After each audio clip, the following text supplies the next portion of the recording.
Good morning class.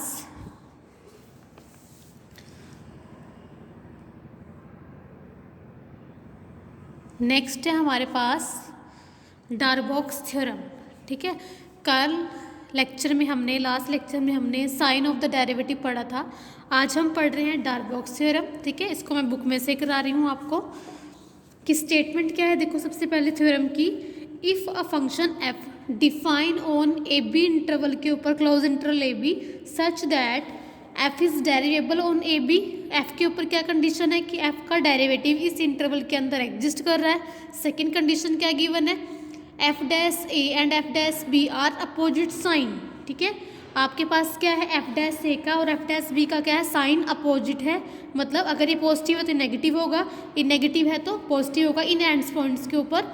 Then आपने क्या prove करना है, there exist some point C इस इंटरवल में से। इंटरवल भी कैसा है, इस टाइम ओपन इंटरवल लेना है। जो सी पॉइंट है वो ना तो नॉट इक्वल टू ए होगा, वो नॉट इक्वल टू बी होगा। सी क्या होगा, आपका जो इंटरवल है ए टू बी, सी है इस इंटरवल के बीच में से कहीं लाई कर रहा होगा, ए टू बी के बीच में कहीं लाई कर रहा होगा सी। एक ऐसा पॉइंट लेना है आपने। ठीक है, ए ना तो सी ना तो ए के इक्वल होगा और ना ही सी बी के इक्वल होगा। ठीक है, क्योंकि सी कहाँ से बिलोंग करना चाहिए, ओपन इंटरवल ए बी में से। सच दैट इस सी के लिए क्या कंडीशन होनी चाहिए कि F dash C equal to आपने 0 प्रूव करना है। ठीक है, आपने ये सारा रिजल्ट प्रूव करना है। आपने सबसे पहले एक ऐसा पॉइंट चूज करना है, एक ऐसा पॉइंट लेना है। ठीक है, जो ना तो ए के इक्वल होगा ना बी के इक्वल होगा, मतलब सी इस इंटरवल में से लाई कर रहा होगा।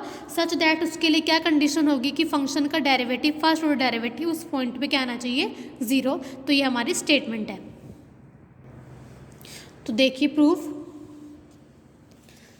सबसे पहले हमारे पास जो गिवन है उसका हम यूज़ करेंगे। हमारे पास क्या गिवन है कि हमारे पास फंक्शन है जो डेरिवेबल फंक्शन है ए बी इंटरवल के ऊपर। हमारे पास क्या गिवन है कि एफ डैश से और एफ डैश बी का साइन अपोजिट है। तो मैंने एज्यूम कर लिया, सबसे पहले जो गिवन कंडीशन उसका यूज़ किया कि मैंने एज्यूम कर लिया क्योंकि इन दोनों का साइन अपोजिट है। तो मैंने एज्यूम कर लिया कि हमारा जो एफ डैश से पॉजिटिव साइन दे रहा है और एफ डैश बी का नेगेटिव साइन दे रहा है, यानी कि ये पॉजिटिव है और ये नेगेटिव है। ठीक है, मैंने ये एज्यूम कर लिया। ठीक है, आप ऐसे भी एज्यूम कर सकते हो कि एफ डैश ए क्या होगा, नेगेटिव, और एफ डैश बी क्या होगा, पॉजिटिव। जैसा मैं ये केस लेके कर रही हूँ, सिमिलरली आप वैसे भी प्रूव कर सकते हो। ठीक है, प्रूफ सेम ही चलेगा। तो मैंने अब एज्यूम कर लिया कि एफ डैश ए तो क्या है, पॉजिटिव है, और एफ डैश बी क्या है, नेगेटिव है, क्योंकि इन दोनों का साइन अपोजिट है। अब मैं पहली कंडीशन ले रही हूँ कि एफ डैश ए पॉजिटिव है। ठीक है, कल हमने क्या किया था, साइन ऑफ द डेरिवेटिव में हमने क्या पढ़ा था कल, मैं आपको रिमाइंड करा देती हूँ। हमने कल क्या पढ़ा था कि अगर हमारे पास किसी फंक्शन का फर्स्ट ऑर्डर डेरिवेटिव अगर पॉजिटिव है तो उसका मतलब क्या होता है कि फंक्शन इंक्रीजिंग है। हमने कल पढ़ा था, हमने कल यही पढ़ा था। ठीक है, अगर पॉजिटिव है डेरिवेटिव तो फंक्शन इंक्रीजिंग हो जाता है उसी पॉइंट पे। अगर हमारे पास डेरिवेटिव नेगेटिव है तो हमारे पास फंक्शन जो है डिक्रीजिंग हो जाता है उसी पॉइंट पे। यहाँ पे हमारे पास क्या है, फंक्शन का डेरिवेटिव ए पॉइंट पे पॉजिटिव है, तो इसका मतलब फंक्शन क्या है, by definition of sign of derivative function कैसा फंक्शन है, इंक्रीजिंग। मेरा फंक्शन कैसा इंक्रीजिंग है, तो इंक्रीजिंग की डेफिनेशन लगाऊंगी। Therefore there exist some delta 1 greater than 0 such that, मेरे पास क्या कंडीशन आएगी कि अगर आपके पास ये इंटरवल है ए टू बी, ठीक है, मेरे पास इंटरवल है ए टू बी इंटरवल है ना हमारा, तो अगर आपके पास फंक्शन अगर आपके पास फंक्शन एट पॉइंट ए पे इंक्रीजिंग है तो मैं क्या काम कहूँगी कि अगर आपके पास कोई डेल्टा, कोई पॉजिटिव, ठीक है, क्वांटिटी एग्जिस्ट कर रही है such that A plus del 1 अगर यहाँ एग्जिस्ट कर रहा है, तो ए से लेके ए प्लस डेल 1 के बीच में अगर मैं कोई पॉइंट एक्स उठा रही हूँ, उस पॉइंट के ऊपर हमारे पास ये फंक्शन इंक्रीजिंग है, एक्स बड़ा है, क्योंकि ए से ए प्लस डेल के बीच में कोई मैं पॉइंट एक्स उठा रही हूँ तो हमारे पास फंक्शन इंक्रीजिंग है, तो एफ ऑफ एक्स बड़ा होगा एफ ऑफ ए से, क्योंकि हमारे पास इस लाइन पे एक्स बड़ा है ए से, तो फंक्शन इंक्रीजिंग है। तो इन दोनों पॉइंट के ऊपर भी फंक्शन की वैल्यू एट पॉइंट एक्स पे बड़ी होगी, फंक्शन की वैल्यू एट पॉइंट ए पे, क्योंकि फंक्शन क्या इंक्रीजिंग, बड़े पॉइंट पे बड़ी वैल्यू आएगी, छोटे पॉइंट पे छोटी वैल्यू होगी, ये इंक्रीजिंग की डेफिनेशन होगी। सिमिलरली एफ डैश बी क्या है, नेगेटिव है। हमने कल पढ़ा था अगर हमारे पास फर्स्ट ऑर्डर डेरिवेटिव नेगेटिव होता है तो फंक्शन डिक्रीजिंग हो जाता है। तो सिमिलरली हमारा कोई डेल्टा 2 इसके कोरस्पॉन्डिंग कोई डेल्टा 2 एग्जिस्ट करेगा सच दैट डिक्रीजिंग की डेफिनेशन क्या होगी कि अगर आपके पास बी पॉइंट पे हमारे पास क्या है, फंक्शन का फर्स्ट ऑर्डर डेरिवेटिव नेगेटिव आ रहा है, तो बी पॉइंट पे फंक्शन क्या है, डिक्रीजिंग है।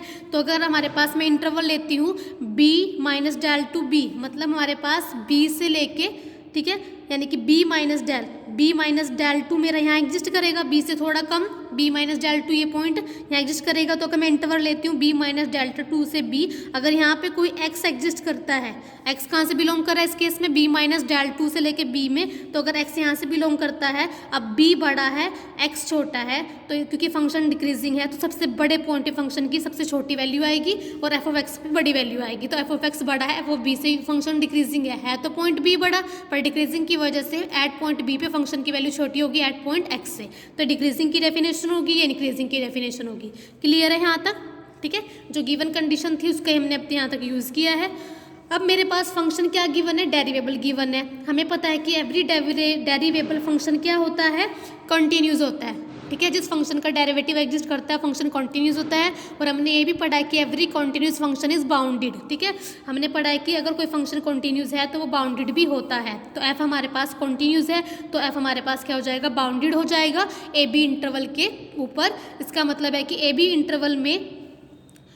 इंटरवल के अंदर इस पॉइंट के, इस फंक्शन के बाउंड एग्जिस्ट करेंगे, अपर बाउंड भी एग्जिस्ट करेगा और लोअर बाउंड भी एग्जिस्ट करेगा इस इंटरवल के ऊपर की एफ क्या है, बाउंडेड है। तो मैंने ले लिया कि लेट सी एंड डी, दो पॉइंट ले लिए, इस ए बी इंटरवल में से बिलोंग कर रहे हैं, सच दैट सी पॉइंट के ऊपर तो फंक्शन की सबसे बड़ी वैल्यू आ रही है। सी एफ ऑफ सी क्या है, मेरा सुप्रीमम है एफ का on interval A B interval में से कोई पॉइंट सी एग्जिस्ट कर रहा है जिसके ऊपर आपके पास फंक्शन की सबसे बड़ी वैल्यू आ रही है, सुप्रीमम वैल्यू आ रही है। ठीक है, इसी तरह डी पॉइंट मैंने ले लिया इन्फीमम का पॉइंट, कि इस इंटरवल में से डी पॉइंट ऐसा एग्जिस्ट कर रहा है जिसके ऊपर फंक्शन की सबसे छोटी वैल्यू आ रही है।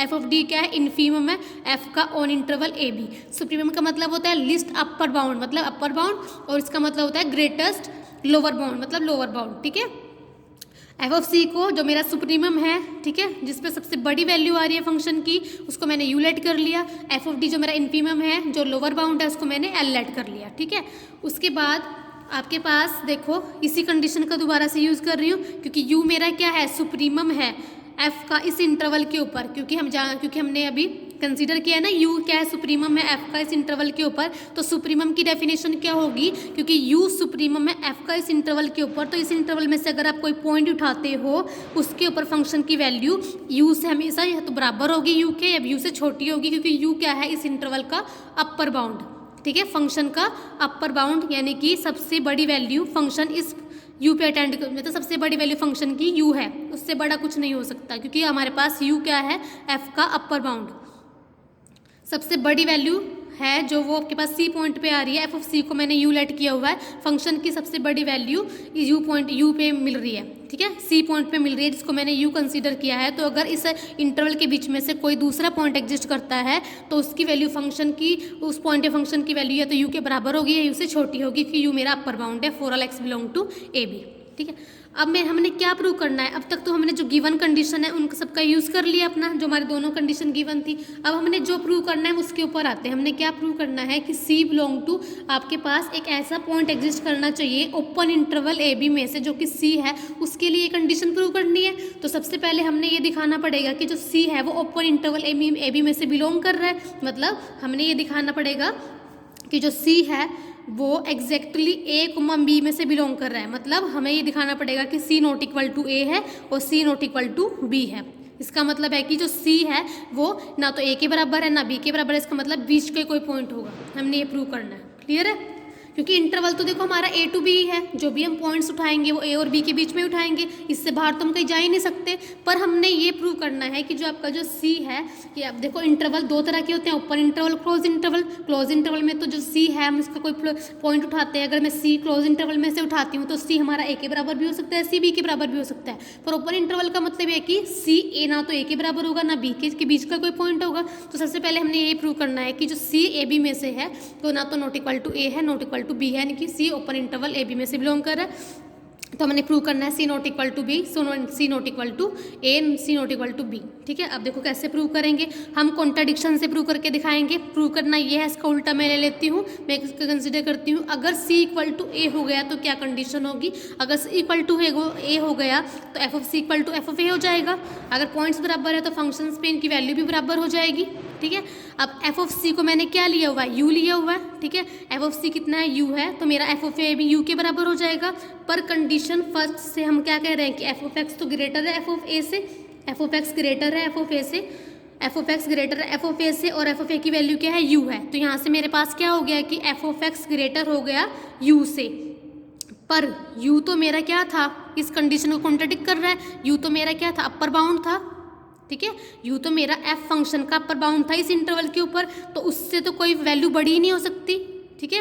वो खुद बड़ा है क्योंकि अपर बाउंड है, तो ये तो हमारा कॉन्ट्रडिक्ट होगी, ये कंडीशन तो कॉन्ट्रडिक्ट होगी। For all x belong to a plus delta, मतलब इंटरवल तो हमारा ये चल रहा है ना a plus delta, A to B interval चल रहा है। इससे के हम सब इंटरवल बना रहे हैं कि फॉर अगर आपके पास ए और ए से कुछ उसमें एडिशन डेल वन ऐड हो रहा है, ये वाला इंटरवल उठाया हुआ है क्योंकि हम फर्स्ट कंडीशन का यूज़ कर रहे हैं ना। ये तो मैंने एफ ऑफ ए की वैल्यू ये पुट करी यू इस इंटरवल के लिए है, तो इस इंटरवल की बात, ठीक है। तो हमारे पास क्या हो गया, ये तो हमारे पास कंडीशन कॉन्ट्रडिक्ट होगी क्योंकि हमारे पास यू तो अपर बाउंड है सुप्रीमम है, तो उससे बड़ा तो कोई फंक्शन किसी पॉइंट पे वैल्यू अटेंड ही नहीं कर सकता, ठीक है। तो this is a contradiction to 5, तो ये इस कंडीशन कॉन्ट्रडिक्ट कर रही है, तो जो हमने एज्यूम किया वो गलत है, ठीक है। तो इसका मतलब क्या है, C not equal to A है। इसी तरह सिमिलरली अगर मैं C not equal to B prove करना है, तो अगर मैं उल्टा लेके चलती हूँ कि C इक्वल टू B है, तो क्या कंडीशन होगी, F of C equal to F of B हो जाएगा। एफ ऑफ B मेरे पास, एफ ऑफ C मेरे पास क्या है, U के बराबर है, तो एफ ऑफ B U हो जाएगा। तो फ्रॉम कंडीशन नंबर 2 से एफ ऑफ एक्स था ग्रेटर एफ ऑफ बी से, जब एक्स मेरे इस इंटरवल के बीच में लाई कर रहा था, एफ ऑफ बी के प्लेस पे मैं यू पुट कर दूंगी, दोबारा से कॉन्ट्रडिक्ट हो गई कंडीशन नंबर 5 से, क्योंकि यू तो मेरा अपर बाउंड है, उससे बड़ी कोई वैल्यू हो ही नहीं सकती, तो दोबारा से 5 से कॉन्ट्रडिक्ट आ गई। तो जो हमने एज्यूम किया ये भी गलत है, इसका मतलब सी नॉट इक्वल टू बी है। तो हमने क्या प्रूव कर दिया कि सी नॉट इक्वल टू ए है, c not equal to B है, तो इसका मतलब सी कहाँ से बिलोंग कर रहा है, ओपन इंटरवल ए बी में से, ठीक है। अब हमने क्या प्रूव करना रह गया, F dash C equal to 0, ये प्रूव करना रह गया। अब हम प्रूव करेंगे F dash C equal to 0। अब एफ डैश सी के ऊपर देखो हमारे पास 3 केस बन सकते हैं कि F dash C equal to 0 हो सकता है, ठीक है, कोई भी फंक्शन, ठीक है, किसी फंक्शन का फर्स्ट ऑर्डर डेरिवेटिव या कोई भी फंक्शन 0 हो सकता है, या वो पॉजिटिव हो सकता है, या फिर वो नेगेटिव हो सकता है, ठीक है। तो मैं इस वाले केस में तुम्हें यहाँ क्या प्रूव करके दिखाऊंगी, मुझे प्रूव तो करना है कि F dash C equal to 0 है, तो मैं ये दोनों कंडीशन प्रूव करके ये लेके चलती हूँ और कॉन्ट्रडिक्शन दिखा देती हूँ कि ना तो एफ डैश सी पॉजिटिव है ना एफ डैश सी के नेगेटिव है, तो एक कंडीशन बची, एक ही पॉसिबिलिटी बची कि एफ डैश सी 0 तो होना ही पड़ेगा। तो मैं केस फर्स्ट चल रही हूँ, मैं लेके चल रही हूँ, अगर एफ डैश सी पॉजिटिव हो जाता है, तो पॉजिटिव होने का मतलब क्या है, अगर किसी फंक्शन का फर्स्ट ऑर्डर डेरिवेटिव पॉजिटिव हो जाता है तो फंक्शन इंक्रीजिंग बन जाता है। इंक्रीजिंग की डेफिनेशन क्या होती है कि अगर आपके पास सी प्लस डेल, अगर मैं कोई डेल लेती हूँ सी प्लस डेल, अगर यहाँ से मेरे पास कोई मैं एक्स पॉइंट लेती हूँ इस इंटरवल के बीच में, क्योंकि फंक्शन इंक्रीजिंग है तो एक्स बड़ा है सी से, तो एफ ऑफ एक्स फंक्शन की वैल्यू एट पॉइंट एक्स पे बड़ी हो जाएगी फंक्शन की वैल्यू एट पॉइंट सी से। ये किसकी डेफिनेशन है, इंक्रीजिंग की डेफिनेशन है, ठीक है। For all X belong to C plus del, del 3 लिया हुआ है क्योंकि डेल 1 डेल 2 पर यूज हो चुका है मेरा, ठीक है। अब मेरे पास एफ ऑफ सी को मेरा एफ ऑफ सी मैंने क्या लेट किया हुआ है, यू लेट किया हुआ है ना, दोबारा से कॉन्ट्रडिक्शन आ गई, यू तो मेरा सुप्रीमम है, सुप्रीमम से कोई बड़ा वैल्यू तो फंक्शन अटेंड ही नहीं कर सकता किसी पॉइंट के ऊपर, तो दोबारा से कंडीशन नंबर 5 से कॉन्ट्रडिक्शन आ गई। इसका मतलब एफ डैश सी क्या है, पॉजिटिव नहीं होगा, ये कंडीशन पॉसिबल ही नहीं है। सेकंड कंडीशन में दोबारा से कॉन्ट्रडिक्शन लेके आऊंगी, मैं लेके चल रही हूँ कि एफ डैश सी तो क्या पता नेगेटिव हो जाए, पॉजिटिव तो हुआ नहीं, तो दूसरी कंडीशन चेक करूँ क्या पता नेगेटिव हो जाए। अगर किसी फंक्शन का फर्स्ट ऑर्डर डेरिवेटिव नेगेटिव हो जाता है तो फंक्शन डिक्रीजिंग हो जाएगा। डिक्रीजिंग होने का मतलब क्या है कि अगर यहाँ पे कोई c है, यहाँ पे मैं c प्लस डेल 4 ले रही हूँ, अगर मैं यहाँ से कोई x पॉइंट ले रही हूँ क्योंकि फंक्शन डिक्रीजिंग है, तो डिक्रीजिंग का मतलब क्या होगा कि बड़े पॉइंट पे छोटी वैल्यू आएगी, छोटी पॉइंट पे बड़ी वैल्यू आएगी, इनके एफ ऑफ एक्स बड़ा हो जाएगा एफ ऑफ c से, फंक्शन डिक्रीजिंग है। For all X belong to c minus del 4 comma c। अब हमारे पास एफ ऑफ c क्या है, सुप्रीमम है, जिसको हमने u लेट किया हुआ है, दोबारा से कॉन्ट्रडिक्शन आ गई कि u तो मेरा सुप्रीमम है, उससे बड़ी वैल्यू फंक्शन की किसी पॉइंट पे आ ही नहीं सकती, ये तो कंडीशन नंबर 5 से दोबारा कॉन्ट्रडिक्शन होगी। तो हमारे पास क्या होगा कि एफ डैश सी लेस देन 0 भी पॉसिबिलिटी नहीं है, तो एक ही पॉसिबिलिटी हुई कि एफ डैश सी ना तो पॉजिटिव है नेगेटिव है, तो इसका मतलब एफ डैश सी क्या होगा, इक्वल टू 0 होगा, सच दैट कब, जब सी कहाँ से बिलोंग कर रहा था, ए बी इंटरवल में से। क्लियर है। सिमिलरली हम प्रूव कर सकते हैं कि F dash C equal to 0 कब होगा, इफ अगर आपके पास हमने एफ डैश ए का तो पॉजिटिव साइन लिया था और एफ डैश बी का नेगेटिव साइन लिया था, आप सिमिलरली ऐसे प्रूव कर सकते हो कि आप एफ डैश ए का नेगेटिव साइन ले सकते हो, इस केस में फंक्शन एफ डिक्रीजिंग हो जाएगा, इस केस में फंक्शन एफ इंक्रीजिंग हो जाएगा। प्रूव सारा सेम ही ऐसे भी कर सकते हो। क्लियर है। नेक्स्ट हमारे पास थ्योरम,